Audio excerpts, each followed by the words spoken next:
conheço tudo aqui.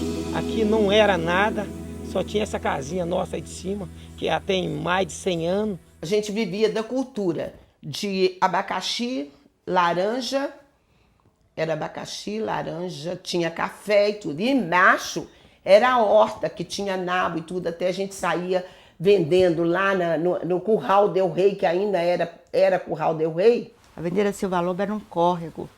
A gente pegava piaba lá no balaio, ia com balaio, a água saía, as piabas a gente catava e fazia fritada. Aí nesse córrego. E minha avó tinha a horta dela ali, ó. E a horta dela era interessante, porque tinha o córrego, e meu avô fez tipo um poço entre os canteiros. E nesse córrego, que é uma parte grande da minha infância, que eu lembro que a gente viveu a maior parte com ele, é que a gente buscava cascalho, pedra, para poder estar construindo as casas aqui, que a gente mora hoje. E lá também nesse córrego era onde a gente tomava banho, onde a gente lavava roupa, onde a gente buscava água para beber. Que não era nada, não tinha nada. Tinha mato para um lado, mato para o outro, e só trio aqui. Aqui, mal que era um brejo, para trazer algum material, qualquer coisinha aqui, era no lombo de animal.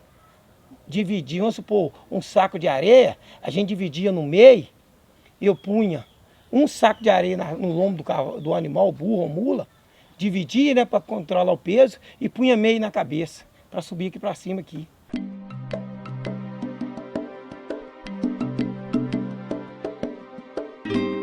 Já que você deu licença pra esse nego falar, não duvida da cabeça que tem coroa ou cocar. Nenhuma auréola resiste ao tempo sem se apagar, se não tiver a serviço de Deus ou de um orixá. Quando rebola a caçanja, quando rebola a caçanja, Nego velho vem de longe, minha crença tem estrada. Moço exige o respeito, a sua voz é malcriada. Não seja tão leviano, respeite minha Aruanda. Em quase 5.000 anos de existência, minha banda. E às vezes corações que creem em Deus são mais duros que os ateus e jogam pedras sobre as catedrais dos meus deuses iorubás. Não sabem que a nossa terra é uma casa na aldeia. Religiões na terra são archotes que clareiam. não sabe que a nossa terra é uma casa na aldeia. Religiões na terra. Em fins do século XIX, a decisão de se transferir a então capital de Minas Gerais, Ouro Preto, ensejou a construção de uma cidade planejada na região central do estado, onde existia o pequeno e pacato Arraial do Curral del Rei. Com população aproximada de 600 habitantes, o Curral del Rei era dividido em grandes fazendas, como as fazendas Calafate, Baleia e Granja Werneck. Edificada no período constitucional de 1894 a 1897, Belo Horizonte foi inaugurada com o nome Cidade de Minas, em 12 de dezembro de 1897. A nova capital, além dos próprios habitantes do antigo Curral del Rei, foi povoada por migrantes oriundos do interior do estado, pelos imigrantes europeus que vieram construí-la e por descendentes de escravos africanos. A parcela afrodescendente da população, apesar dos raros registros documentais, já tinha se fixado em terrenos do Curral del Rei, antes mesmo dos projetos da construção de Belo Horizonte.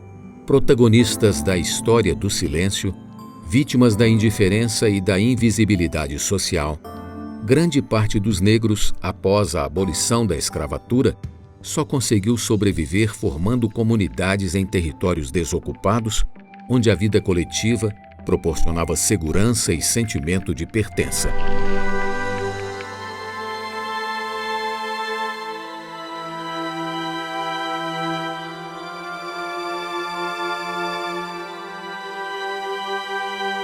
E eu me sinto feliz por ela ter conseguido atravessar esse oceano todo, trazer essa geração toda para o país, e eu me encontrar também vivo hoje. Não vim preso em navio nenhum, mas sinto muito por eles ter chegado aqui. Imagino eu como seria aquela coisa ali apertada, pessoas, né, doentes, água até o pescoço, corrente, preso ali, e sem poder fazer nada no porão de um por um. E nesse um por um chegava 4, 8 escravos, 10 escravos, os que eram descartáveis mesmo ali, eram jogados ao mar. Estamos em pleno mar. Doudo no espaço brinca o luar, dourada borboleta. E as vagas após ele correm, cansam, como turba de infantes inquieta. Estamos em pleno mar. 2 infinitos ali se estreitam num abraço insano. Azuis, dourados, plácidos, sublimes. Qual dos 2 é o céu? Qual o oceano? Mas que vejo eu aí? Que quadro de amarguras! É canto funeral, que tétricas figuras! Que cena infame e vil! Meu Deus, que horror! Era um sonho dantesco, o tombadilho que das luzernas avermelha o brilho em sangue a se banhar, tinir de ferros, estalar de açoites, legiões de homens negros como a noite, horrendos a dançar. Negras mulheres suspendendo as tetas, magras crianças cujas bocas pretas rega o sangue das mães. Outras moças, mas nuas e espantadas, no turbilhão de espectros arrastadas em ânsia e mágoa vãs.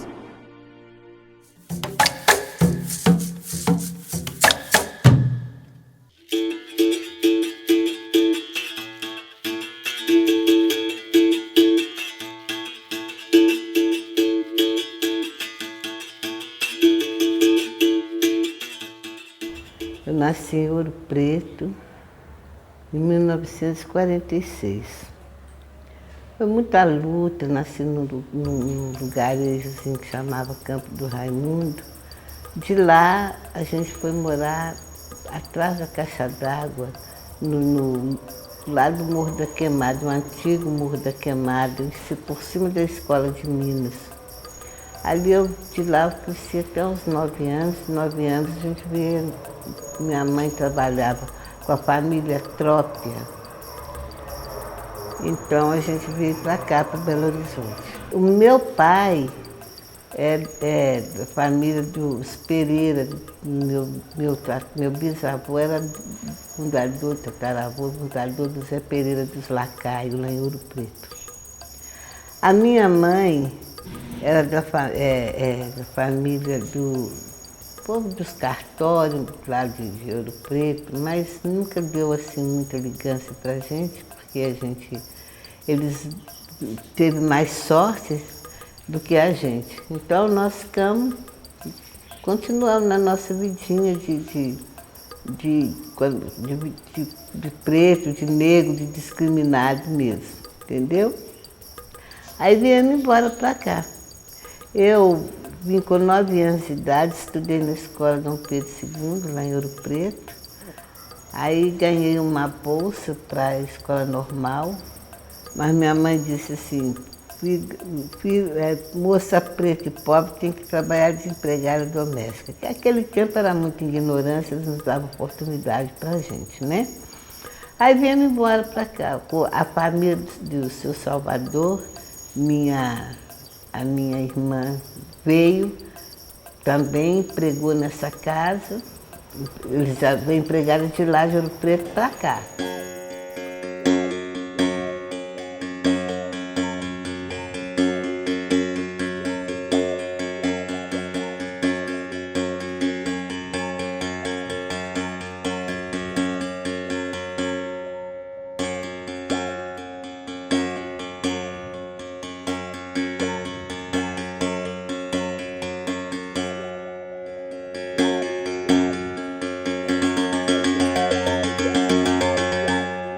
tirava água lá no córrego, lá embaixo também de saco, que era puro mato, não tinha casa, não tinha nada.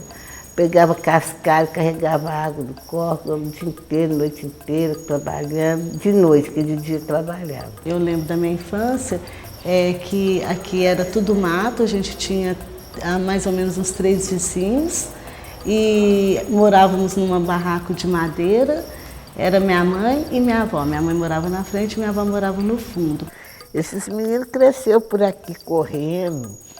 Não tinha casa, era tudo um campo, ali onde é o caminhão, a gente lavava a roupa para os outros. A gente buscou um nome bem africano, que é Manzungus Kayango, que quer dizer a casa da força de Unhaçã, que é o santo que reina a minha mãe.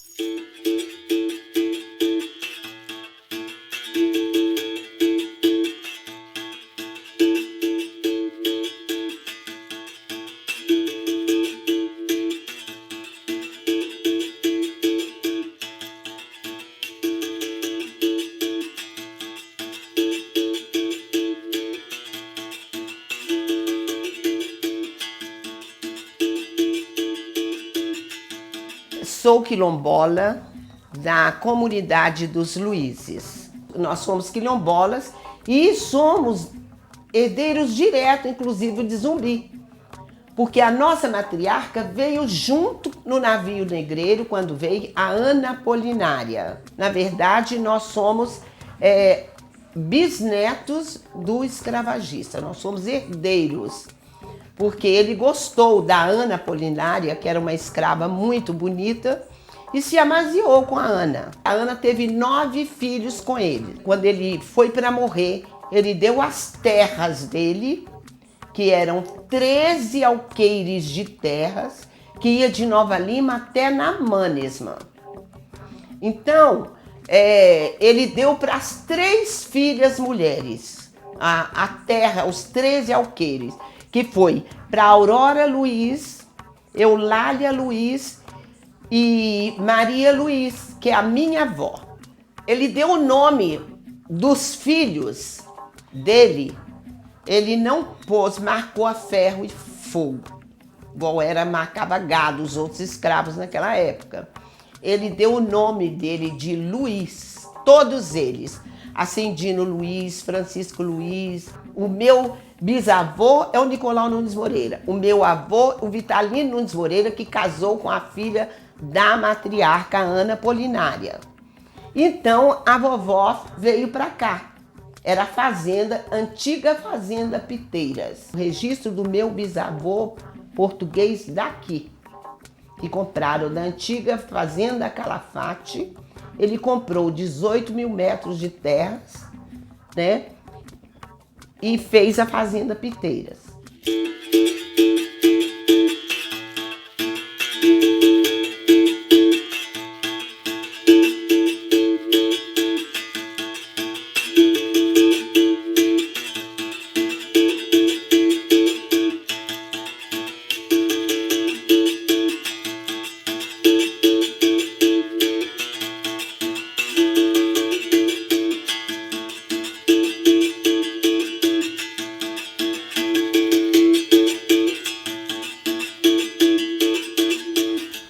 A gente ia com a minha avó lá no Cabamundo, ou no Barreiro, que hoje lá era Ferrugem, chamava Ferrugem, hoje lá chama Barreiro. E a gente ia buscar verdura lá, em Cabamundo, hoje é Sion, a gente ia buscar lenha. Vinha com aquele feixão de lenha, até chegar aqui. Nesse espaço aqui só tinha a casa da minha avó e a casa da minha tia Luísa, que era mais pra cá. Só tinha essas 2 casas. Depois a casa da minha mãe, quando ela casou. Ali todo mundo a gente é realmente consanguíneo. Todo mundo que mora lá é primos, tios, netos, todo mundo é parente. São herdeiros de Vitalino e Maria Luísa. Foi assim a nossa infância, muita luta, muito sacrifício, muita dor, muita vontade de comer as coisas, muita vontade de passear, muita vontade de ter muita coisa que as crianças melhores tinham. Quanto minha mãe,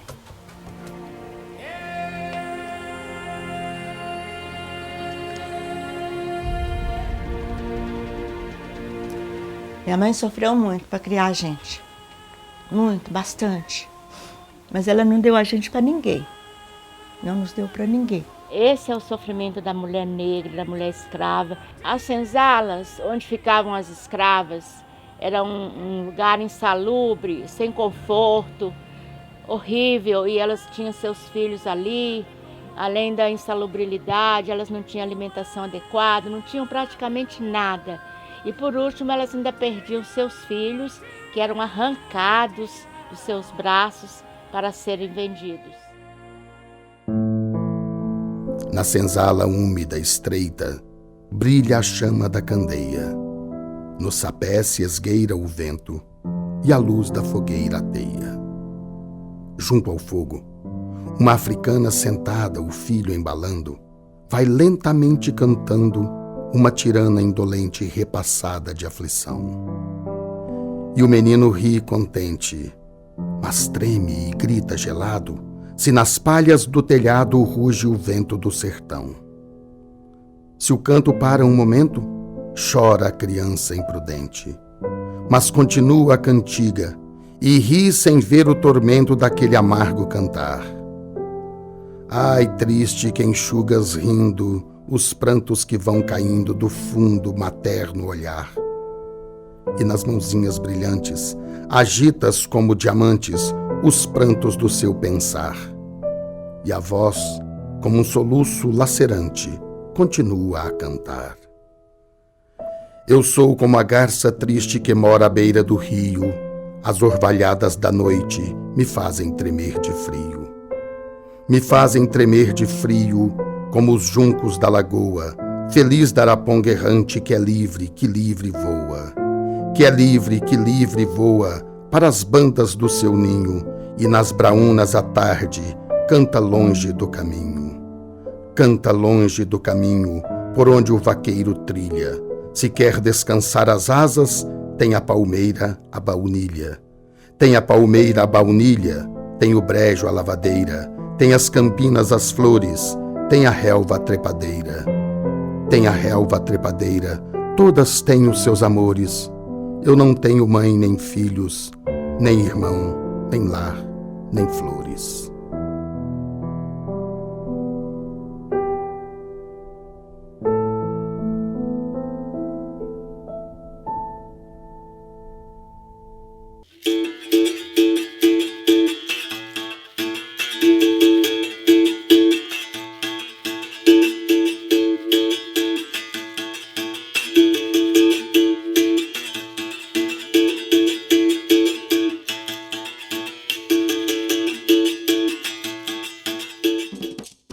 Em 1863, na cidade mineira de Santa Luzia, nasceu Maria Bárbara de Azevedo, matriarca da comunidade quilombola de Mangueiras. Conta aos quilombolas que Maria Bárbara, já no fim de sua vida, recebeu por meio de um processo de divisão do Ribeirão do Isidoro uma área aproximada de 17 mil metros quadrados, região onde seus pais, Cassiano José Azevedo e Vicência Vieira de Lima, tinham se estabelecido com os filhos anos antes. Pouco se sabe, entretanto, sobre os trâmites legais do processo que destinou essas terras à matriarca. Meu nome é Wanda de Oliveira, moradora aqui do Quilombo Mangueiras. Eu fui casada com o neto da Maria Bárbara de Azevedo.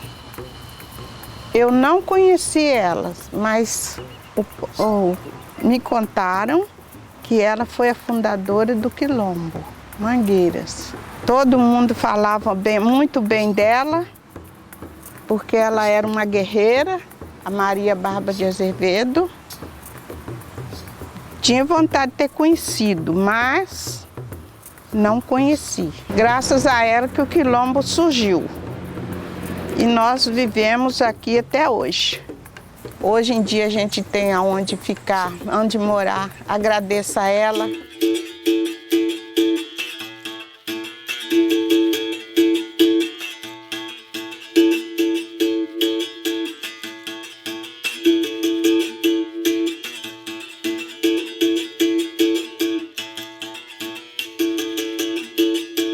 Aqui a comunidade está tão velha quanto o pé de jatobá, né? Que está mais ou menos há 170 anos aqui. E não tinha os bairros vizinhos, que era tipo gato pingado, tipo não, é gato pingado, né?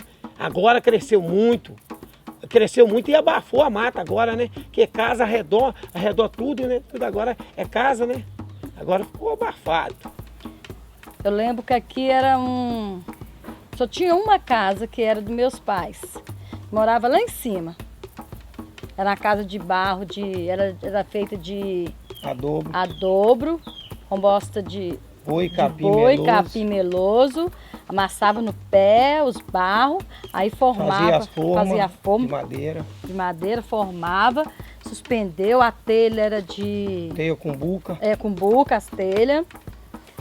E eu lembro também que quando meu pai saía aqui para trabalhar na pedreira, aqui era só um trilho pequenininho, tinha mato fechado, né? Aí só passava cavalo, bicicleta, boi, essas coisas. A gente descia lá embaixo para fazer compra, a gente tinha que pegar um ônibus e ir lá pro centro, ia eu, o Lalado, lá na Guaicurus, que lá tinha o supermercado Grilo, era Grilo que chamava, lá na rodoviária, eu e ele fazer compra pro meu pai. Você já viu falar na candeia? Alguém já viu falar na candeia?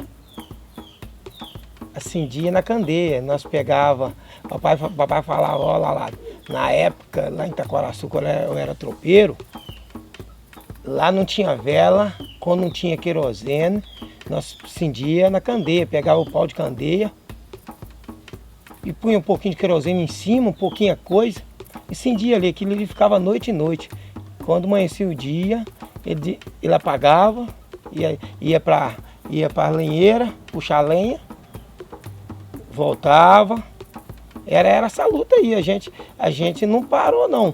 Meu pai, eu trabalhei com ele há muitos anos e comecei cedo. Aqui, quem fundou aqui foi o pai do meu avô. O meu avô chamava José Maria dos Santos. O meu pai chamava José Emílio dos Santos.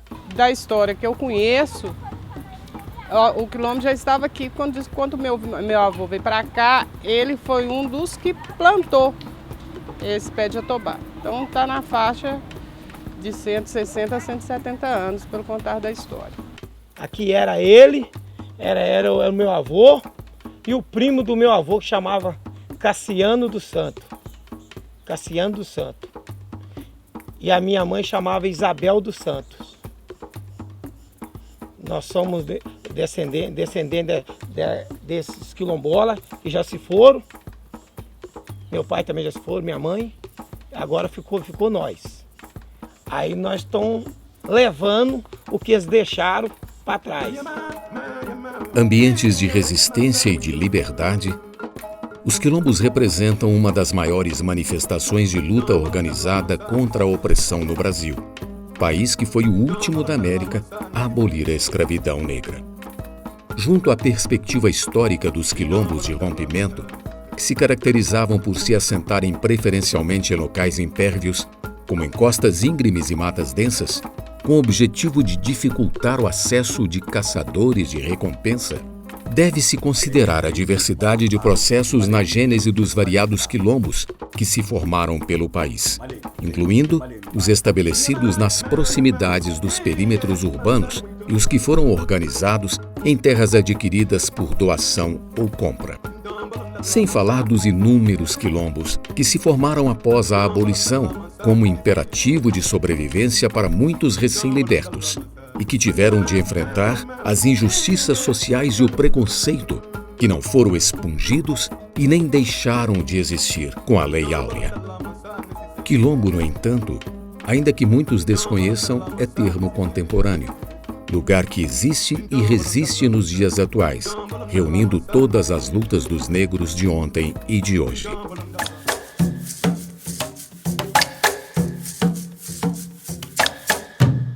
Eles não tinham conhecimento que isso aqui era um quilombo. Que cidade que é o quilombo da senhora? Eu falei, por incrível que pareça, é o único quilombo urbano no Grajaú.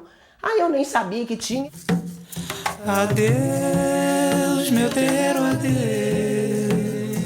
meus adeus. Não. Sim. Isso vem da história africana. Quilombo, eu não sei. Eu não lembro muito. Quilombo, isso aí veio das épocas antigas, né? Quilombo é um negócio dos negros, né? Dos descendentes afros, lá daquela reunião de negros. O Quilombo era uma comunidade antiga dos escravos. Quilombo é o lugar onde para onde os escravos fugiam quando eles fugiam das casas grandes. Era onde os negros se refugiavam, né, dos senhores de escravos, num lugar mais afastado para se manterem em sociedades. Eu bem que disse, mamãe, que não sabia, não sei. Não sabia. Não sabia não. Não. Me parece na região ali do 1º de maio tem um quilombola. Me parece que em Contagem, se não me engano, tem outra. Dona estrela na beira do mar. Quilombo é um espaço primordialmente onde se preza a liberdade e a autonomia, né? Nunca houve subordinação, ou não deveria haver, né? Ou não deveria ter havido, ou mesmo nunca houve escravidão em Quilombo. Quilombo é exatamente o contraposto disto, né?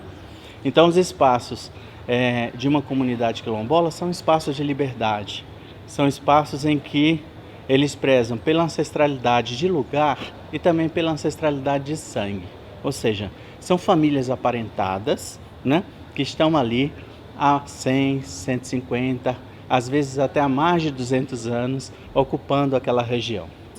Como consta no artigo 2º do Decreto 4.887 de 2003, consideram-se remanescentes das comunidades dos quilombos os grupos étnicos raciais, segundo critérios de autoatribuição, com trajetória histórica própria, dotados de relações territoriais específicas, com presunção de ancestralidade negra relacionada com a resistência à opressão histórica sofrida.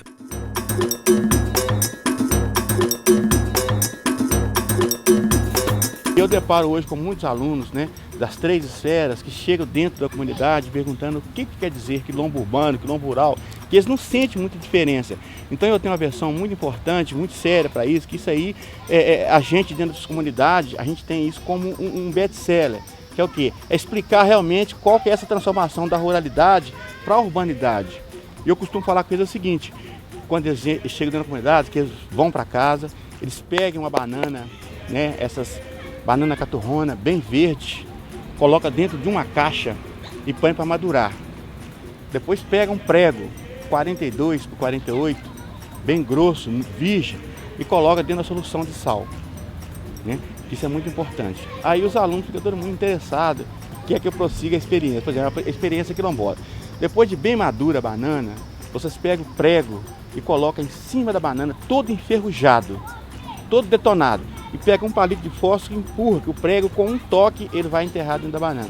O que acontece? A banana consome todo o prego, mas ele nunca vai deixar de existir dentro da banana. Pois é, ele vai estar ali enferrujado, velho e resistente. E isso é o que acontece com as comunidades quilombolas. Apesar de sermos invadidos, de ser transformados de rural para a urbanidade, nós vamos continuar ali dentro, enferrujado, velho, mas resistindo e com toda a propriedade. Eu acho que isso é muito importante. Isso quer dizer que estão passando um processo de transformação de rural para urbano sem perder a identidade de quilombola rural. Na grande maioria, os quilombos são comunidades negras rurais que se autoafirmam como comunidades quilombolas a partir do direito garantido na Constituição, né? Pelo decreto 4887, mas respaldado pelo artigo 68 do ato das disposições constitucionais transitórias. Mas, por vezes, eles se encontram no contexto urbano, né? Pode ter ocorrido que o quilombo era rural ou periurbano, e a urbe cresceu, a cidade cresceu e engoliu o quilombo. Então, aqui, na região metropolitana de Belo Horizonte, a gente tem exemplos de quilombos urbanos que foram exatamente isso. Eles eram rurais originalmente, mas a cidade cresceu e os englobou. E hoje eles vivem em situações mais delicadas, que tem a ver com especulação imobiliária, com grandes condomínios construídos sobre as terras tradicionalmente ocupadas. Não fomos nós que viemos para cá. Não fomos nós os Luiz que viemos para cá. A cidade é que veio. A gente está aí com a regulação fundiária muito pesada, né? Com a especulação imobiliária, né? Muito grande. Haja visto que nós estamos aí próximo a uma cidade administrativa, próximo ao grande centro da capital de Minas, e nem tanto faz com que as políticas cheguem. O trabalho do INCRA, junto às comunidades quilombolas, é da regularização fundiária dos territórios que essas comunidades estão pleiteando. O pré-requisito para início desses trabalhos é que as comunidades sejam certificadas pela Fundação Cultural Palmares. A partir dessa certificação, elas estão habilitadas a solicitar a regularização fundiária dos seus territórios. Quando nós ganhamos, em 2004, ganhamos da Fundação Cultural Palmares o registro que ele veio um ministro primeiro para ver se era quilombo. E que a gente não é quilombola só para a gente falar. Eles vêm verificar se é um quilombo. A gente era reconhecido, titulado pela Fundação Palmares. E aí, mesmo assim, eles ignoraram tudo isso e vieram e falaram que a ordem que eles tinham era para retirar todas as famílias daqui. Muitos aqui já faleceram esperando essas políticas e essas promessas depois do reconhecimento da Fundação Palmares, né? E estou vendo que vai acabar mais alguns indo ainda sem ter essa alegria de termos a posse da terra. A questão territorial é uma questão fundante em termos dos direitos quilombolas. Não há direito mais substancial e mais essencial do que a garantia do acesso ao território. Junto com isso também a garantia dos recursos naturais que tradicionalmente as comunidades utilizam para a manutenção da sua forma de vida, da sua produção, do seu modo de ser e viver. O processo de regularização, ele inicia pela elaboração do Relatório Técnico de Identificação e Delimitação, que é o RTID. A primeira peça desse relatório é o relatório antropológico, cujo responsável técnico é um antropólogo. Esse relatório, ele vai identificar qual que é o território que aquelas comunidades têm direito de ser regularizado. É um relatório que vai descrever, do ponto de vista histórico, identitário, do ponto de vista agroambiental, o território do grupo, né, em questão, e que vai também elencar os marcos diacríticos que conformam a diferença, ou seja, todos aqueles elementos que fazem com que aquela comunidade seja diferente dos demais setores ou das demais comunidades ou mesmo da sociedade brasileira. Então é preciso que o antropólogo, junto com a equipe de trabalho, né, recolha dados em campo, tanto quantitativos quanto qualitativos, sobretudo, né, em entrevistas aos mais velhos, aqueles que alcançaram o tempo em que não havia invasores no território, para poder então descrever, né, e construir a situação social de tal sorte que corrobora o direito territorial do grupo. Depois do relatório antropológico, tem as outras peças técnicas que vão compor o RTID, que aí é o levantamento fundiário, o cadastro das famílias quilombolas, a identificação de alguma sobreposição de interesse público e a análise técnica e jurídica daquele território que está sendo pleiteado. Terminado esse RTID, ele é publicado no Diário Oficial da União e no Diário Oficial do Estado. A partir dessa publicidade, a gente tem início da etapa de contestações. Né? Todo documento público, ele é passível de ser contestado. Essas contestações, elas têm 90 dias para serem feitas por todos os proprietários que foram identificados dentro daquela área do território pleiteado e também pelos confrontantes àquele território. Aí tem a análise de contestação. Terminada essa etapa, é publicada a portaria de reconhecimento do território. Essa portaria, ela é assinada pelo presidente do INCRA e ela marca o reconhecimento do INCRA de que aquele território é legítimo de ser reivindicado pelos quilombolas. A partir da portaria, tem a edição do decreto de desapropriação, que declara aquela área de interesse público para fins de ser regularizado. Esse decreto ele é assinado pelo presidente da República e, a partir daí, tem início a fase que a gente chama de desintrusão. O que é a desintrusão? É a vistoria e avaliação de todos os imóveis de particular que estão dentro daquela área do território pleiteado pela comunidade. O INCRA vai, faz a vistoria dos imóveis, avalia as terras e avalia as benfeitorias que estão dentro daquele território e, a partir daí, é que os imóveis são desapropriados e que a comunidade finalmente é titulada. Esse título ele é coletivo, é em nome da associação e ele tem as cláusulas de inabilidade e ele não pode ser penhorado, ele não pode ser vendido e a propriedade é coletiva. Em Belo Horizonte nós temos 3 comunidades, que é a comunidade de Luizes, a comunidade de Mangueiras e a comunidade do Manso. Esses processos eles estão em momentos diferentes.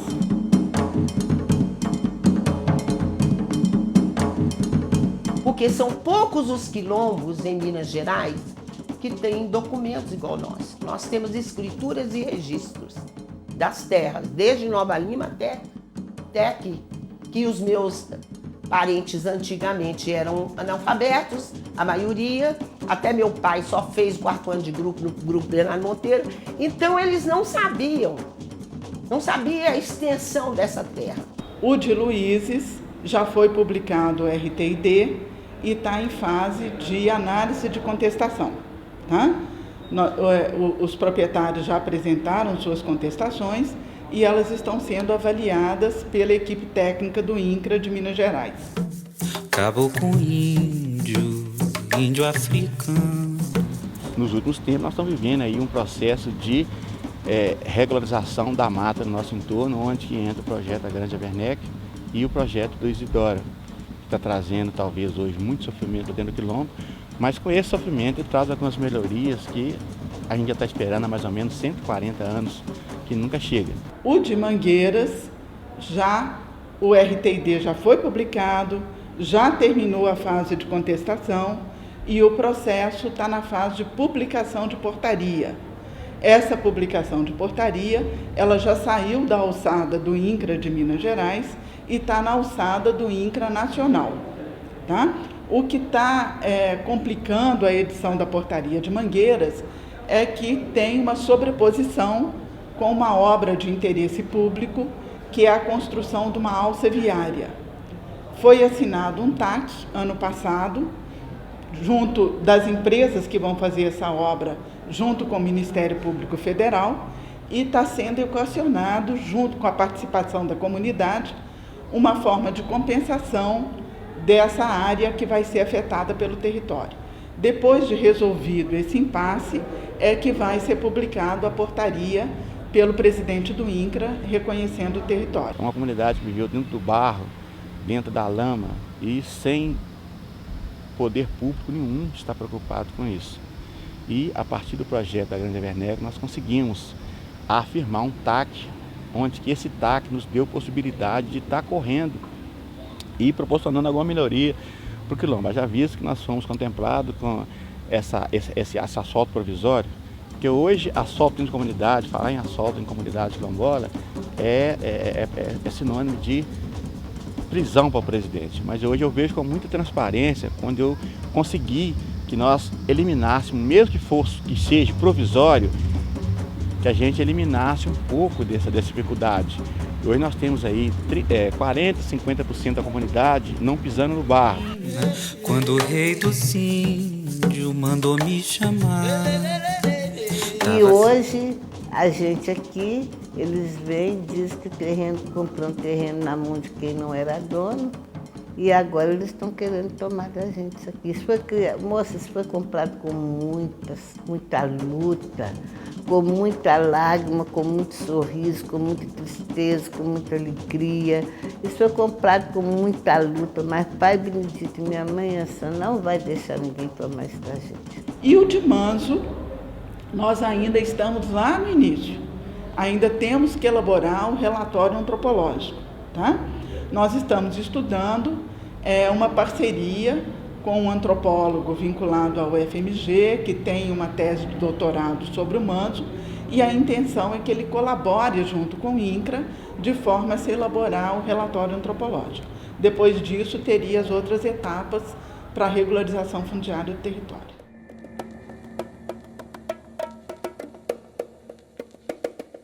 A Federação Quilombola vem trabalhando a gente mais no acompanhamento e no direcionamento para os responsáveis, né, que seja o INCRA, que seja a DPU, assim, na solução dos problemas, porque a federação não é deliberativa, ela encaminha os problemas das comunidades, assim como todas as outras quase 500 do estado afora. E a gente faz o acompanhamento dessas comunidades, inclusive um exemplo da comunidade dos Luizes, que a dona Luísa é até fundadora também dessa federação, e desde 10 anos atrás a gente trabalha mais especificamente com essa comunidade dos Luizes.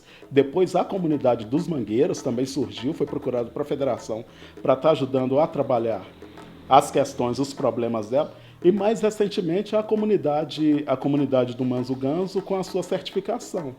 Então a federação, junto com o CEDEFES, que é outra entidade que também trabalha no mapeamento dessas comunidades, a gente tem feito o trabalho de encaminhamento e de acompanhamento da solução dos problemas dessas comunidades. A gente não era organizado ali, ninguém sabia.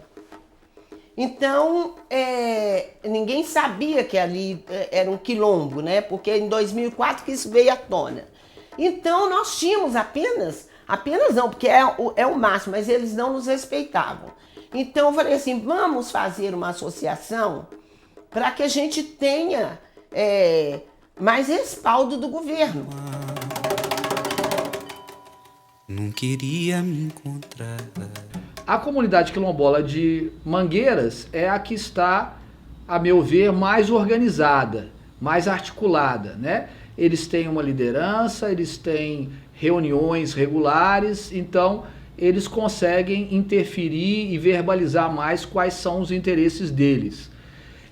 Eles estão sendo afetados por um empreendimento que vai atuar lá naquela área e eles já conseguiram um acordo intermediado principalmente pelo Ministério Público Federal, estabelecendo a possibilidade de que esse empreendimento atue na região, mas em contrapartida ofereça para eles alguns benefícios em função da situação que eles serão afetados ali. Temos uma associação hoje muito atuante, que já é a terceira gestão de associação a partir do decreto 4837, de 20 de novembro de 2003, né, que passaram 2 presidentes e começou essa luta, e hoje ela está dando sequência nas minhas mãos aí, nesse quatriênio aí até 2015, que eu acho muito importante.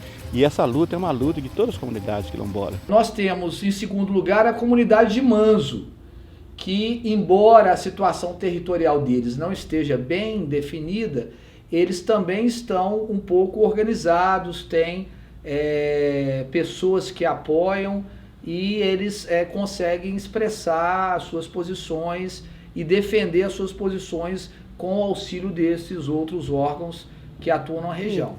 Esse terreno foi o seguinte, eu trabalhei com um senhor de Lavras, a família Lípio de Melo. Ele era casado, esse senhor de Lavras, o senhor Paulo, ele era casado com a dona Iná, é pessoal de donos das terras do Alípio de Melo. E esse senhor estava com uma situação, teve um problema na situação com ele, aí ele disse para mim, o Pai Benedito veio, conversou com ele e fez um negócio para ele. Aí ele disse para mim assim, olha aqui minha filha, eu vou dar, o Pai Benedito não me cobrou nada. O que você queria? Eu falei, eu queria um pedacinho de terra para me construir, mesmo uma casinha para me morar com meus filhos, que eu morei na rua com meus filhos. Eu fiquei um bom tempo sem lugar de ficar com esses meninos. Aí ele pegou e me deu o dinheiro. Ele me deu o dinheiro. Era tanto dinheiro que eu vi na minha mão que eu parecia que eu estava milionária. 2.000 cruzeiros era muito dinheiro. Quem ganhava 25 centavos por dia era muito dinheiro. Aí ele falou, não, me dê esse dinheiro aqui. Ele tomou e deu entrada no terreno lá no Paraíso, que hoje é o posto de saúde, o lugar do terreno. Só que o dono do terreno, pessoal, ele comprou no nome dele. Os filhos dele, quando eles cresceram, os filhos dele vai dar do casal dele, mas depois vão tomar do seu, você não vai ter nada. Eu vou te devolver o dinheiro, você procura um lugar para você comprar. Foi aonde eu comprei esse aqui. Eu dei entrada e fui pagando as prestações. Que era um espólio. Embora que ninguém sabia sobre quilombo nem nada. A gente sabia que era quilombo. Mas ninguém nunca ouviu falar em quilombo. Então, como era num bairro, aqui é um bairro de classe média alta, então era um espólio de Vitalino Nunes Moreira e Nicolau Nunes Moreira. E tem a comunidade de Luizes, que, a meu ver, está mais desarticulada. Não há há muitas divisões internas, e eles também sofrem pelo fato de que aquela região é uma região de alta especulação imobiliária. É uma região que tem terrenos de alto valor e, por causa disso, várias construtoras, várias empreiteiras ficam de olho naqueles terrenos para construir novos empreendimentos naquela região.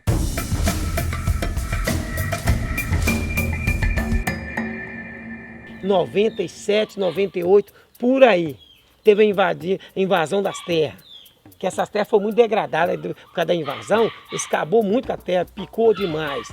Aí, quando os Werneck lá viu que invadiu, que está na metade das nossas terras, aí eles dão um jeito de resolver os documentos para poder tirar. Aí tirou os pessoal rapidinho, mas as terras foram muito destruídas. Mas agora que elas estão recompondo, mas porém, a minha tristeza é os bichos que tem dentro da mata que tá só acabando, né?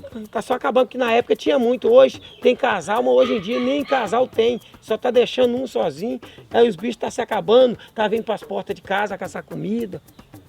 Tá ficando muito difícil. Em 1990, apareceu a primeira invasão aqui. Tudo aí tá dentro do nosso quintal, porque eram 18 mil metros quadrados. E hoje, para você ver, a gente tá ali, não tem nem 4 metros. Só que tudo era mato para ir afora. Eu me lembro que a gente ia catar gabiroba e Murici para aqui afora. Tudo era mato, aí não tinha Silva Lobo, não tinha nada, só era o córrego. Veio chegando as invasões, construtoras e coisas particulares, assim, empresas. Foram chegando e tomando conta, A Avenida Silva Lobo já era avenida, né? Então facilitou a chegada das invasões. Com isso, a gente perdeu muita coisa que era nossa. Na Constituição tá que o Estado pode ocupar da área em benefício do município, mediante indenização. Então abriram primeiro a Silva Lobo para fazer a avenida, que era o quintal, que nossa fazenda é até do lado de lá. Então vieram, abriram, não indenizaram, não pagaram a indenização. Eu tenho este processo aqui. A gente que é morador não consegue registrar, vai fazendo tudo dentro da lei e somos prejudicados. Cada dia aparece uma invasão. Porque quando era um córrego, ninguém queria. Quando era córrego, que era triozinho, não existia nenhuma casa aqui dentro, a gente era tranquilo. Depois que abriu a Silva Lobo, que o lugar ficou muito valorizado, então todo dia é um invasor. Com isso, as casas estão uma em cima da outra, mofando, porque não temos espaço. Tem gente da família que pagando aluguel, porque não tem lugar de construir aqui dentro mais, que nós fomos exprimidos. E o INCRA marcou 6 mil metros, 6 mil metros quadrados, 6,50 metros quadrados. E dentro desses 6 mil metros, nós não estamos nem dentro de 4 mil metros mais. Por quê? Porque os invasores só estão espremendo. E essa última aqui foi demais. O cartório recebeu ordem para não registrar e registrou. Começou ali com aquele shopping que tem ali. Foi a primeira invasão. Esse prédio que está ali na esquina, a Luzia pode contar a história dele. Quando eu estava na fundação, o pessoal foi em cima. Veio quem comprou apartamento na planta, veio polícia, veio o INCRA, veio o escambau. A construtora recorreu, o juiz embargou, a construtora recorreu. A construtora ganhou, continuaram construindo. O pessoal recorreu, eu não entrei nessa confusão. O pessoal recorreu de novo. O juiz embargou, a construtora recorreu. O prédio está lá em cima. Agora onde que está? Está na Justiça Federal. Eu não vou ver lucro daquilo ali. Justiça Federal, olha o tanto de processo que deve ter lá. Né? Eles não vão assim ter muita preocupação com a gente. E aí foi tomando para lá. Tanto é que que a nossa fazenda era até do lado de lá do viaduto. Sabe onde tem o viaduto dali da Avenida Amazonas? Vocês veem ali tem um estacionamento debaixo do viaduto, não tem? Aquilo ali era a primeira banda de música que o vovô alugava para a primeira banda de música de Belo Horizonte, Carlos Gomes. E em 2010 fomos procurados pelo colega então atuante na Defensoria do Estado, né, com uma questão periclitante e urgente, que se tratava aí do quilômetro do Luizes. Naquela ocasião, a problemática ela remontava à questão do território da comunidade dos Luizes. Havia um risco de mais uma perda territorial em razão de aprovação pela prefeitura de concessão de alvarás de construção em território possivelmente pertencente ou veiculado ali pelo relatório do INCRA à comunidade quilombola dos Luizes. A demanda então foi trazida para a Defensoria Pública da União exatamente porque a demanda a ser proposta era em fase do INCRA, Autarquia Federal, e nesse caso a competência seria da Justiça Federal. No caso de Luizes, como eu mencionei, né, nós entramos com 2 ou 3 ações para impedir que as construtoras construíssem naquela área. Conseguimos inicialmente uma liminar, uma decisão judicial impedindo que isso acontecesse, mas essa liminar foi cassada no Tribunal Regional Federal. Então, diante disso, uma construtora ela continuou edificando o prédio que foi feito ali naquela área e até a entrega dele. Então isso gerou uma situação muito difícil hoje, porque será muito complicado a gente demolir esse prédio. Então a única solução que eu vejo é a gente tentar encontrar alguma compensação para a comunidade em relação a esse problema, esse prédio que se instalou ali dentro da área deles. O que mais nos revolta é que nós quilombolas não conseguimos registrar. Moramos a vida inteira, pagamos IPTU a vida inteira, tirando da boca para pagar os IPTU e não conseguimos registrar. O invasor nunca pagou um IPTU, chega e fala, é meu, vai lá no cartório e registra, sem qualquer dificuldade. E isso é revoltante.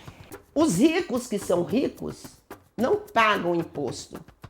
E dentro da nossa terra, eu falei para eles, se nós fôssemos brancos e eles, os invasores, fossem os negros, vocês chegavam com 2 camburões, igual ele fez com o nosso centro cultural, até hoje, e eu tenho escrito aqui, prédios e casas dentro do nosso quintal, dentro da nossa terra, que não tem habite-se. E foi indo, foi acabando. Hoje nós estamos resumidos nesse espaço aqui, mas a nossa área é muito maior. Eu diria até que nós somos podres de ricos e não temos nada. Não temos nada. Porque as invasões, grandes invasões, né? Porque se fosse um barraquinho e tal, a gente ia entrar no... Mas grandes invasões com poderes econômicos, poderes jurídicos, foram engolindo. Eles mataram o nosso baobá. Nosso baobá, que tem fotos, muitas fotos aí, mataram o nosso baobá. Com quem diz, o que eles coisa que é uma árvore centenária. Que o quilombo que se preza, ele tem 3 árvores. Ele tem o jatobá, ele tem coqueiro e mangueiras, que tinha demais. A gente não tinha noção não tinha noção do poderio que nós tínhamos. Não tinha noção. Minha tia, ela sabia muito bem, minha tia Nina. Ela sabia muito bem, tanto que ela andou cercando. Quando começou aqui a fazer essa rua, ela cercou lá em cima, botou uma cerca lá, vieram e arrancaram a cerca que ela colocou ali. Outra cerca ela botou lá embaixo, ali, pelo menos para salvar esse pedaço. Foram e arrancaram. Eu bem que disse, mamãe, que não queria vir cá. Em 2011, a gente foi retirado daqui pela Defesa Civil de uma forma muito bruta, que a gente até hoje não tem uma resposta concreta da Prefeitura sobre isso. E quando eu cheguei aqui, tinha as viaturas da Defesa Civil com uma ordem de retirada de todos os moradores aqui da comunidade. Aí eles queriam levar a gente, queria que a gente alugasse casas, e aí eu briguei com eles e falei que a gente não ia se separar, porque nós éramos uma família. São 9 famílias que moram aqui. O que mais me dói é saber que esse carinho, esse amor, essa dedicação nesse pedacinho de terra aqui, que para nós é muito importante, foi o dia que eu cheguei aqui e vi o carro da Defesa Civil tirando todo mundo. Meus netos, meus bisnetos, a família saindo com as trouxas nas costas, parecendo formigueiro, saindo com as trouxas nas costas, falando que sai igual cachorro, tirando para fora, como que a gente não fosse ninguém, fosse um bicho expulsando para fora, levando para o abrigo. Uma falta de respeito, um preconceito muito grande. E os meninos pequenos, ela, a Cássia com os meninos chorando, todo mundo chorando. Eu abri a porta do quarto do meu santo e disse, minha mãe, não foi para isso que eu lutei tanto, não. Eu lutei para dar meus filhos estabilidade, um teto para eles morar. Eu trabalhei para dar meus netos um chão para eles. Isso aqui tem raiz. Isso aqui tem uma raiz plantada. Isso aqui não foi uma coisa que pegou e jogou no chão, não. E aí colocaram todo mundo dentro de uma van da Defesa Civil e aí levaram a gente para o abrigo Grande de Freitas. A ideia lá era da gente ficar somente 3 meses e acabou que prolongou por um prazo de 9 meses de permanência dentro desse abrigo. Eles não tiveram nenhum tipo de respeito com a nossa parte religiosa, que é a identidade da nossa comunidade. Afinal, foi por causa dessa parte, dessa característica religiosa que a gente foi reconhecido como comunidade quilombola, por manter uma cultura dos nossos antepassados. Tudo que era ligado ao sagrado, a prefeitura demoliu tudo. Em Manso, eu vejo que houve uma clara violação de direitos humanos por parte da prefeitura de Belo Horizonte. Eles fizeram aquelas intervenções de uma maneira compulsória naquela área, sem nem ao menos perguntar para a comunidade qual era o valor cultural, o valor religioso que aquele ambiente, que aquele espaço tinha para eles. E aí depois entregaram para eles uma coisa sem que ela tivesse sido restabelecida a situação anterior, né? Submeteram eles a uma internação naquele abrigo durante um período longo também, né? Então, eu vejo claramente a possibilidade de uma ação de indenização e de cobrança da prefeitura pelos danos, pelos prejuízos que foram causados à comunidade. Não foi pelo dinheiro que pagou, não. É pela luta, pela falta de respeito, pelo descaso. E hoje tem a prefeitura com descaso, os políticos com descaso com a gente.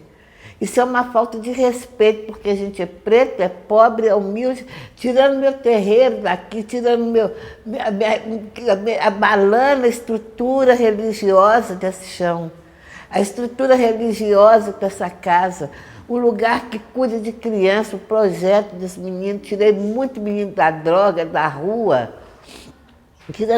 Trabalhava, chegava ali, tem prova, padaria, pagava os pãozinhos para dar aos meninos. Quando teve uma chuva, que a Defesa Civil veio e tirou esse pessoal, nós ficamos aqui muito abalados com o reparo da Defesa Civil de não dar aquela maior atenção e tirou de uma hora para outra como se fosse qualquer coisa. Eles saíram, fizeram muita falta porque essa rua ficou deserta. Essa rua a gente não tinha mais aquele pessoal alegre, não tínhamos mais o projeto da capoeira, né, dos meninos. E foi uma passagem muito ruim esse período. A gente não conseguiu ainda até hoje retornar com o terreiro, porque como foi demolido várias áreas, né, vários cômodos que a gente utilizava como local sagrado, e aí o terreiro até hoje está em Santa Luzia. Manda naquela serra, povo, quem manda nela sou eu. Ai, ai, sou eu, quem manda nela é... Apesar que hoje nós temos 3 comunidades quilombola urbana dentro do município de Belo Horizonte, mas não é. A gente, quando fala de luta quilombola, a gente não fala só do nosso entorno, a gente fala também do nosso território. O território hoje do estado, ele é muito grande, muito complexo. Nós somos mais ou menos 498 comunidades quilombolas e sequer tem uma titular. E a que está titular está dentro d'água.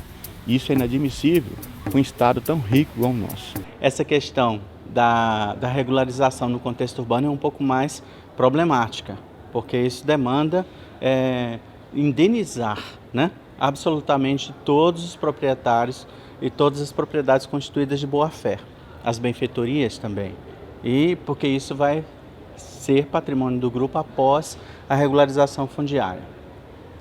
No que tange à regularização de quilombos, é bom frisar que não há prejuízo para ninguém, porque como os negros foram traficados, né, trasladados de África para o Brasil pós-fundação do Brasil, né, as terras ocupadas por eles, tradicionalmente, elas vão ser indenizadas. Se tiver hoje algum proprietário, ele vai ser indenizado tanto pela terra nua quanto pelas benfeitorias constituídas ali de boa-fé. Ele vai ser indenizado pelo Estado no preço de mercado, inclusive o pagamento é feito em dinheiro. Para não haver conflito, né, a política é protetiva e ela visa a indenização não só de benfeitorias constituídas, quanto também da terra nua. Então, todas as terras que foram perdidas, as soltas, as largas, né, todas aquelas áreas que foram perdidas no processo da história do grupo, podem ser recuperadas a benefício da comunidade. Não faz o menor sentido você regularizar somente as terras que ocupam hoje, né? O Estatuto das Terras Tradicionalmente Ocupadas, ele é fundante com relação ao direito étnico, com relação ao direito quilombola. Na verdade, todas as terras que ocupavam antes da chegada do branco, né, ou de qualquer outro invasor, devem ser recuperadas a benefício, né, para a comunidade, da comunidade, sem nenhum ônus para ela. Isso é a nossa vida, isso é um pedaço.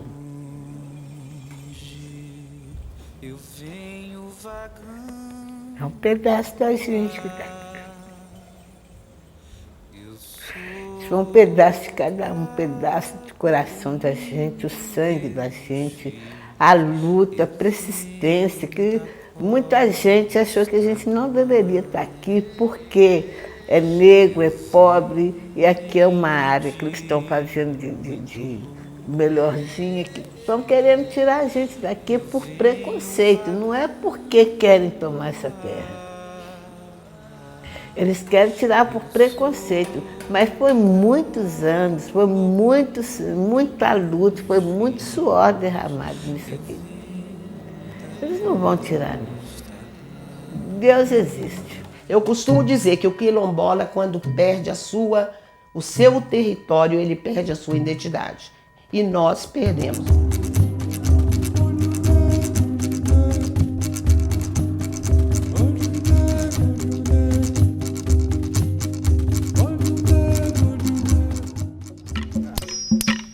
A dança que fascina, o toque do atabaque e do berimbau, a ginga, as palmas, o movimento das saias, a roda de capoeira, o requebrado do samba de roda. a dança dos facões, a fé, a devoção aos orixás, a proteção dos santos. Na cultura, na arte, na religiosidade, a tradição dos antepassados se reforça. Experiências ancestrais presentes na memória e no território, lugar onde a identidade de um povo se fortalece e se renova.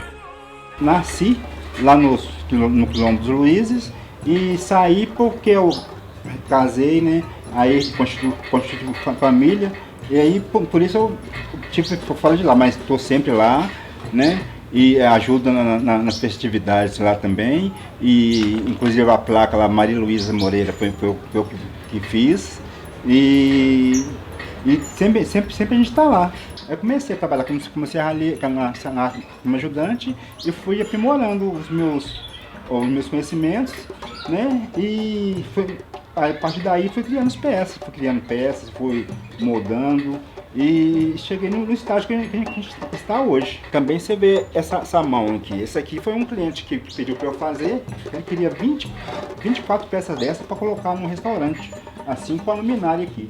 E eu devo isso minha carga também é africana, né? Como quilombola. Essa parte de ferro, que na extração do ferro, né? No trabalho com ferro. Né? Aqui tinha uma festa, antigamente essa festa era uma senhora festa. Festa de Senhora Santana, que é a padroeira daqui do lugar, né? Sempre no dia da festa, eu lembro, vinha todo mundo do lado da minha avó e do lado do meu avô. Era lindo, gente, vocês sabem ver naquele tempo. Aí tinha aquela festa, se cantava. Quer ver como é que a gente cantava? A gente cantava o hino de Senhora Santana. É mais ou menos, a Luzia deve saber melhor. Viva Maria, Santana também, que nos leve a glória para sempre, amém. A Luzia, Santana nos proteja, Santana nos guarde. Era esse canto que cantava na festa de Santana. Era lindo, era lindo. Veio 3 ordens de despejos.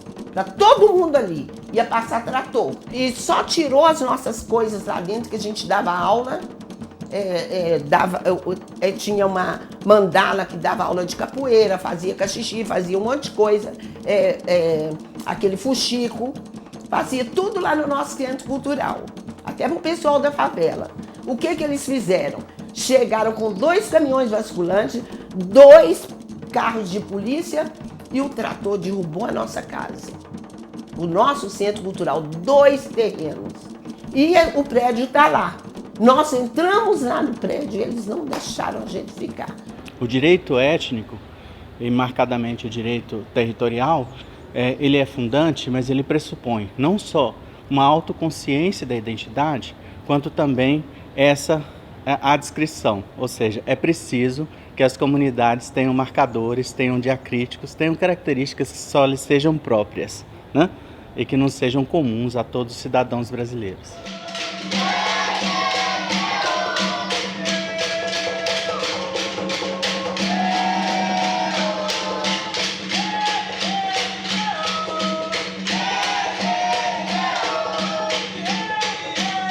Aí eu caí na rua, minha mãe me levou pro hospital. Fui 4 vezes no hospital.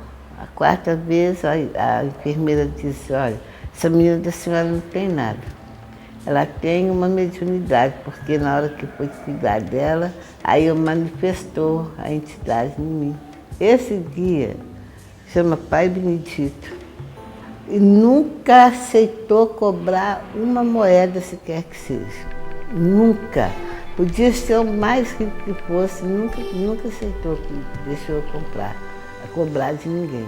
E ele é muito homenageado, muito reconhecido pela periferia. O povo aqui costuma falar que é o médico da periferia, o médico da comunidade aqui é meu preto velho, Pai Benedito. Eu conheço a Figera há muitos anos, nós somos totalmente, todo mundo aqui junto, sabe? Hoje eu posso falar que eu sou um capoeira, que eu tenho orgulho a eles, pelo projeto feito pelo professor Lampião, a mãe Cássia, galera toda aí. Projeto que é uma influência boa para as crianças do bairro, né? Somente da rua também. Tem ajudado muitas as pessoas. Todo mundo frequentou essa casa. A maioria das pessoas dessa rua sempre frequentou essa casa e muito, todo dia. E o Quilombo, ele já está aí há muitos anos conosco, acompanhando a gente em todos os setores, todos os vizinhos, as crianças, né, que gostam muito, sempre tá aqui, qualquer coisa. É escutar um batuque de caixa, corre todo mundo. O projeto Kizomba, ele foi criado na intenção de quê? De ocupar as crianças, né, e oferecer uma coisa a mais para elas, que é uma cultura. A gente hoje tem mais ou menos 45 pessoas que participam do Kizomba aqui, do projeto. Nós fizemos uma festa beneficente. Essa festa foi para arrecadar fundos para fazer uma outra festa. Aí, essa festa, a gente não tinha muitas coisas para apresentar. Então, pegamos os instrumentos que a gente tinha em mãos, que era o instrumento de capoeira e percussão, e reunimos todos os filhos do Quilombo, né? Do Quilombo Manso. E daí nós fizemos essa festa que foi nomeada Festa Kizomba, que é a festa, que o nome Kizomba quer dizer Festa dos Negros. Aí daí nasceu o projeto Kizomba. E daí o próprio público nomeou o nosso trabalho de projeto Kizomba. Que aí eu agreguei a capoeira, que é uma arte que eu já domino, já faz um bom tempo, e a percussão, que a capoeira inclusive já é uma percussão, né? Envolvemos os terreiros, os tambores do candomblé, o maculelê.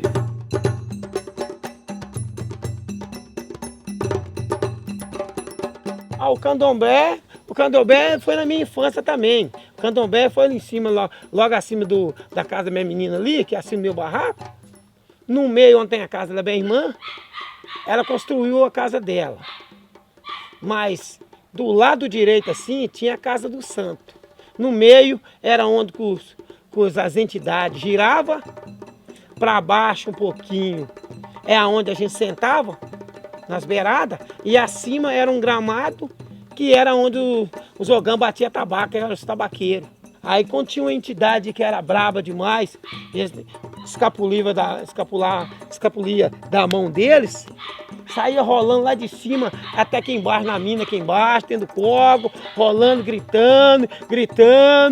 Depois eles tentavam subir de novo, não conseguia. A gente descia para ajudar, para subir de volta. O trem era brabo aí, meu filho. O território que vai ser delimitado pelo antropólogo, em comum acordo com as lideranças comunitárias, é um território que ele não visa tão somente a reprodução material, a produção, né? Ele não tem esse fim só utilitário. O objetivo do território é reproduzir um modo de vida.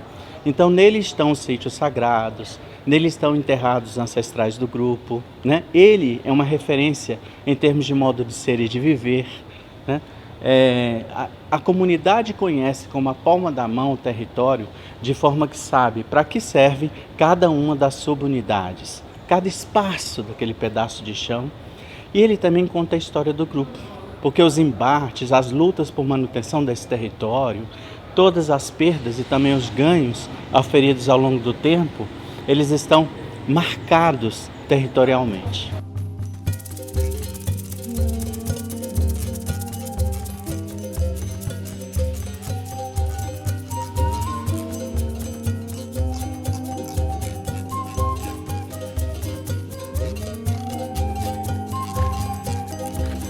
Conheço tudo, essa mata toda, conheço ela toda.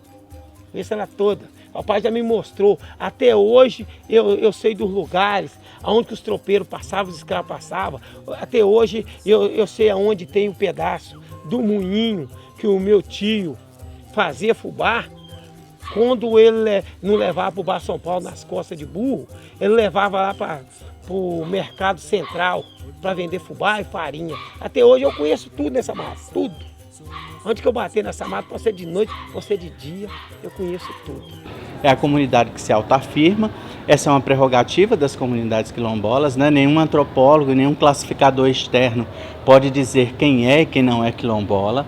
Esse é um direito das próprias comunidades, são elas que têm o direito de se afirmarem como tal, e os trabalhos técnicos corroboram, né? Reforçam essa autoafirmação, garantindo e fundamentando o direito territorial.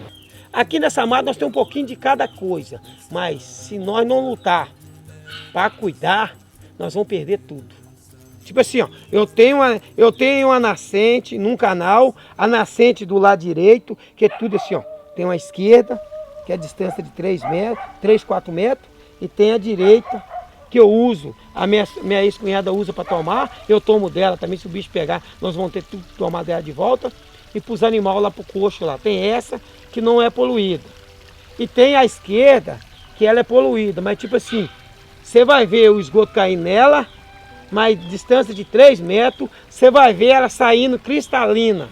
Você pode ir ali embaixo, você vai olhar e falar assim, ai, essa água não tem nada não. Essa água não tem nada. E nós temos essa aqui, que na época da chuva, ela jorra aqui tudo, mas quando vem a seca, ela entra para debaixo da terra, você pode olhar ali, que a manilha ali está molhada. Aqui, se cavar aqui, ela brota aqui. Ó. Nós temos num canal, nós temos 2 nascentes. Mas eu falando aqui, talvez vocês não vão entender. A pessoa tem que ir e ver.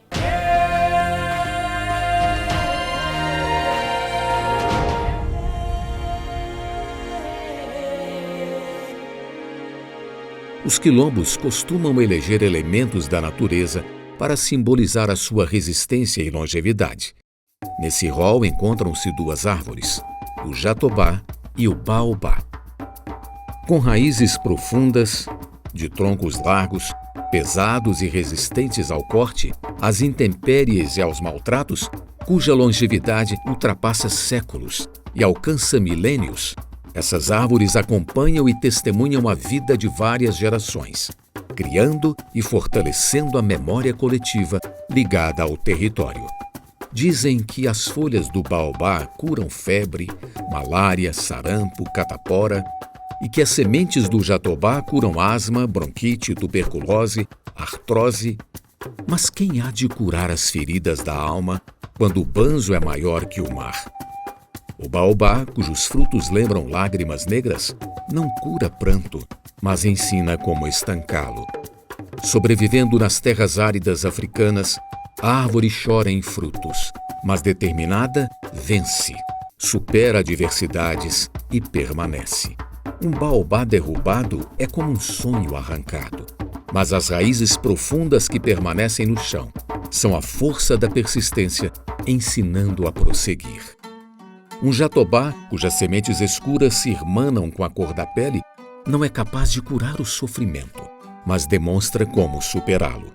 Ferido pelo machado que o agride, permanece firme, inabalável, austero. Assim são os quilombolas, resistentes, teimosos, obstinados. Trazem na alma a marca da resiliência, superando os reveses da vida. E a gente prossegue essa luta dentro assim, de um contexto muito forte, que é o quê? A nossa resistência. Eu costumo falar que resistência de negro, gente, não é porque o negro é forte, ele é gorduroso, musculoso. É a resistência que o negro hoje, aqui principalmente dentro de Mangueiras, come o que a maioria da comunidade, da população não comeria, sobrevive daquilo que todo mundo ia jogar no lixo e consegue resistir e lutando em cima dos ideais quilombola, que é a terra e o território, que é uma coisa muito difícil dentro do nosso estado. A luta aqui foi grande, continua grande e pelo visto nós temos que continuar na resistência, continuar buscando as políticas públicas que demoram a chegar. Mas mesmo assim nós estamos lutando aqui no Quilombo Mangueira, lutando para ter a documentação, para a gente poder tomar conta das terras, que a gente está com medo danado das terras serem invadidas. E hoje a gente estamos travando uma luta muito séria para que realmente a presidente Dilma efetive essa titulação do quilombo e que através dessa titulação vem muitas compensações.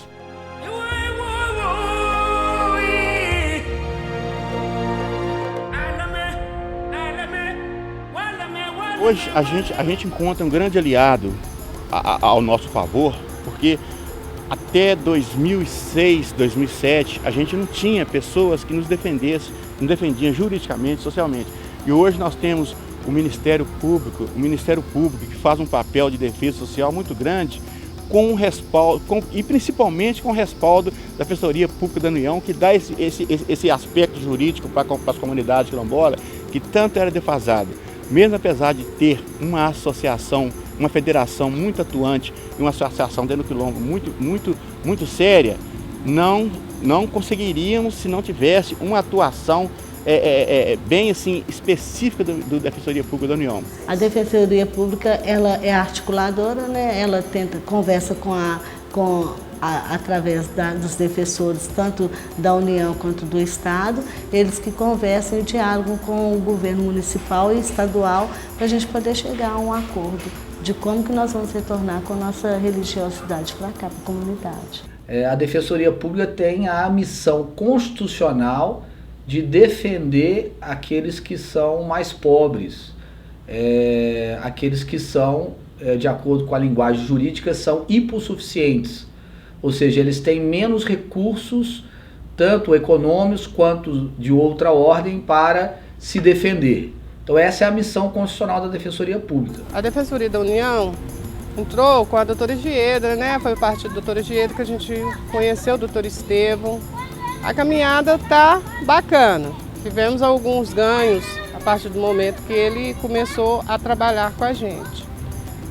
Espero que ele tenha força e esteja ainda no Ministério, né? Porque se troca-se muito, que ele esteja força ainda para manter e ajudar a gente a levar essa luta até as últimas consequências e, né, que as últimas consequências na realidade seria a titulação. As comunidades quilombolas, elas são comunidades mais vulneráveis e por isso se justifica a atuação da Defensoria Pública em defesa delas.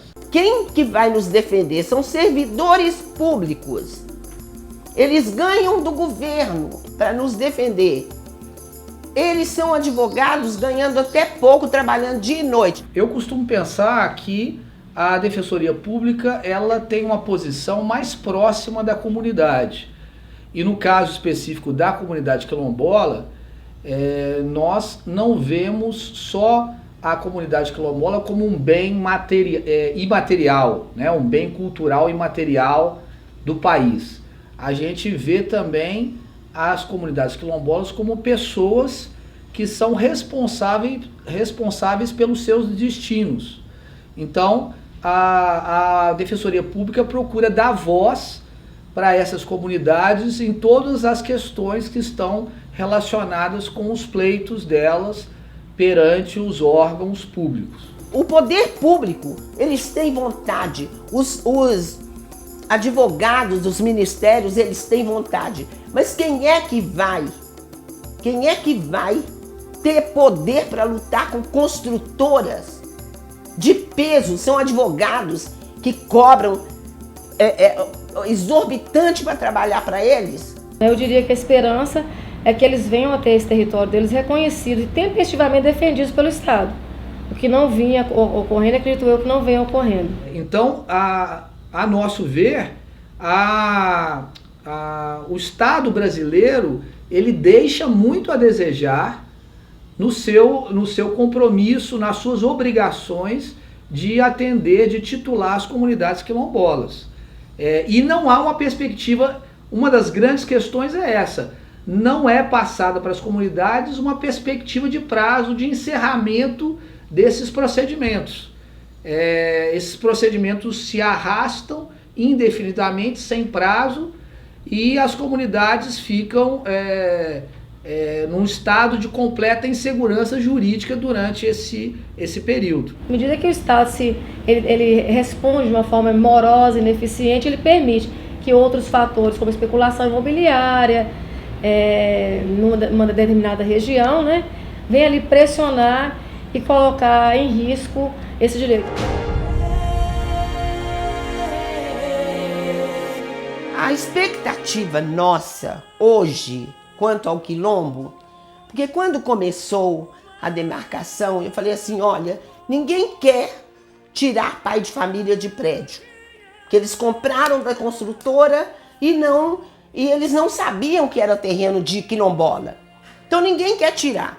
mas que pelo menos o poder público não deixe invadir mais partes nossas, igual lá atrás ainda tem as nossas partes verdes, as nossas áreas verdes, que nós podemos resgatar, e que o poder público nos ajudem a construir no que é nosso. Um desejo que eu tenho, não que se volte como era antes, mas que a gente possa se unir, que a gente possa se respeitar uns aos outros, como isso aqui não é terra minha, nem dele, é terra nossa, tudo aqui é nosso, nós somos um.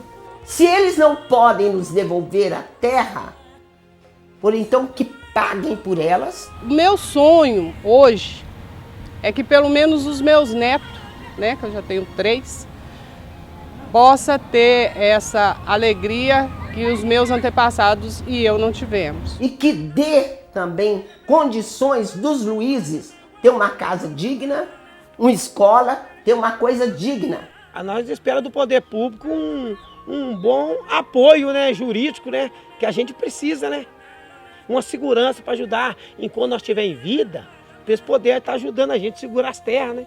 Nós precisamos do poder público para isso. E hoje o que a gente espera assim, do poder público é que a gente chegue a um acordo com a prefeitura, que ela repare e reconheça da falta de respeito que ela teve com a nossa comunidade, a falta de reconhecimento com a nossa comunidade e de interesse também com a nossa religiosidade. Que possamos, né, ter pelo menos essa alegria de ter a titulação, para que não perca, né, a luta que todos os antepassados tiveram e que nós estamos passando agora, que não está fácil, a pressão está grande, que nós conseguimos essa titulação o mais breve possível, né, através da ajuda dos poderes públicos. Eu gostaria muito que fosse construída a capela, é um desejo meu, que todo quilômetro tem uma creche e uma capela. Ali é meu desejo que seja ali o centro cultural.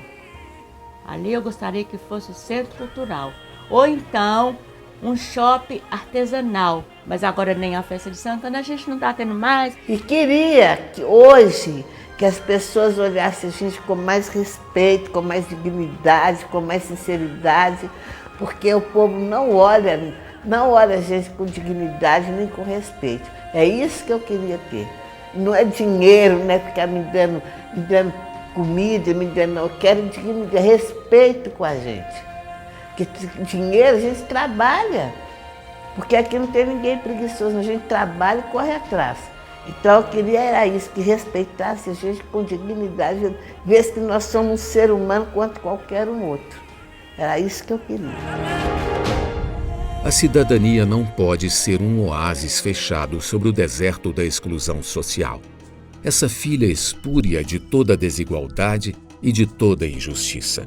O espectro da escravidão no Brasil ainda estende suas teias sombrias em seu reflexo de dor e miséria, analfabetismo e hipossuficiência social entre a população negra, que possui o maior índice de analfabetismo em um país que nunca privilegiou a educação, e sim a desigualdade, estabelecendo não uma ponte entre o homem e sua formação cidadã, mas um hiato cada vez maior entre as camadas mais pobres e seus direitos sociais. Entre a porta estreita da cidadania e o caminho largo da desigualdade e do preconceito, patenteou-se a preferência pela estrada larga do descaso e da omissão, tanto por parte do Estado quanto da própria sociedade civil, muitas vezes ainda indiferente e mesmo avessa aos direitos e ações afirmativas, capazes de, pelo menos, minimizar a histórica estupidez e a desastrada política de opressão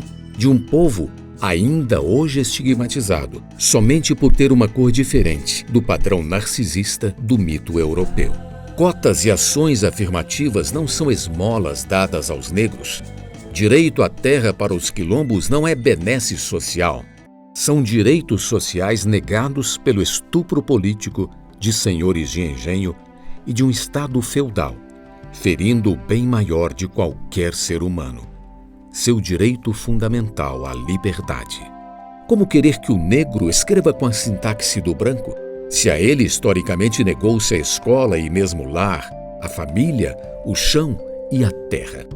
E por que querer que o negro imite o branco em sua sintaxe farisaica e academicamente distante das realidades sociais? Não, o negro sabe sua própria sintaxe. Escuta seus orixás. Escreve seu sofrimento em linhas que o tempo nem sempre apaga. E é hora de ele mesmo contar sua história, erguer sua voz resistente, confeitar a democracia como alimento da igualdade, mostrar sua proficiência na linguagem da cidadania, construir a gramática da igualdade racial com as luzes da justiça e sem a sombra da opressão, ainda colonialista, de uma monarquia cultural que coloca o negro à margem de cada processo decisório e sem a sua participação social. Não mais a gramática fétida e excludente dos navios negreiros, singrando o oceano sombrio sob o eco da tirania. Não mais a gramática insana dos castigos e açoites no pelourinho, ou a gramática torpe do racismo encrustado na voz e no olhar de quantos ainda não entendem a construção da diversidade. Agora é a vez de o quilombola dizer sua gramática, conjugá-la, mostrá-la na sintaxe da liberdade e na sintaxe do direito à terra. Sujeitos de dignidade, predicados de cidadania, objetos de respeito cultural, complementos de direitos humanos, verbos de ação social, advérbios de pertencimento e lugar. É assim que se escreve a gramática de cada quilombo, em que o sonho de cada escravo em seu banzo, de cada quilombola em seu cotidiano, de cada memória, cada labuta, cada palavra, assuma seu significado social. Assim, a gramática de cada quilombo e de cada quilombola se pauta em duas paralelas que se encontram: liberdade além da abolição e direito à terra como lastro da liberdade. Se a liberdade é o manto da cidadania, o direito à terra é o manto da liberdade. Manso, Mangueiras, Luizes, Baobá, negro, mulher, matriarca, terra, homem, criança, sonho, direito, justiça. Jatobá, atabaque, capoeira, birimbau. Vocábulos de uma mesma luta, vernáculos de uma mesma língua, substantivos de uma mesma pátria. Se minha língua é minha pátria, meu quilombo é meu lugar. Manda naquela serra, povo, quem manda nela sou eu. Ai, ai, sou eu, quem manda nela.